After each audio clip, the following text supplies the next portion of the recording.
Kun bakki argitan kun bakka seena qabeessa hora Arsadii yeroo addaatii mootummaan xiyyeeffannoo kennee kunoo bifa kanaanii hojii misooma isaa akka itti bareechaa galma aadaa magaalaa Bishoftuu kan Horsadee jedhamee waamamu bifa kanaanii hojjetaa jira. Kun seenaa uummata Oromoo keessatti seenaa bara baraan yaadatamu naannawaan hora Arsadiidha. Akkuma argaa jirtan kana guutumsaa qubeelaa godhatee daandiin irratti ijaarame bifa kanaanii mootummaan maallaqa biileenaan lakkaa'amutti baasee jira. Irreechi bara kanaas yerootti horri Arsadii karaa addaatiin miidhagdee bareeddee jirtutti kan kabajamu.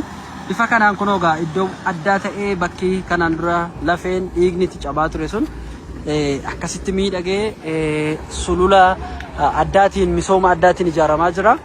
Irreechi bara kanaa gaa kana keessatti kan kabajamu ta'a. Kunoo daandiin gamaa gamasii itti naannawee daandiin bahee fi hora Arsadee haaraan bifa addaatiin miidhagdee misoomtee jirti. Ayyaana gaarii Horsadee.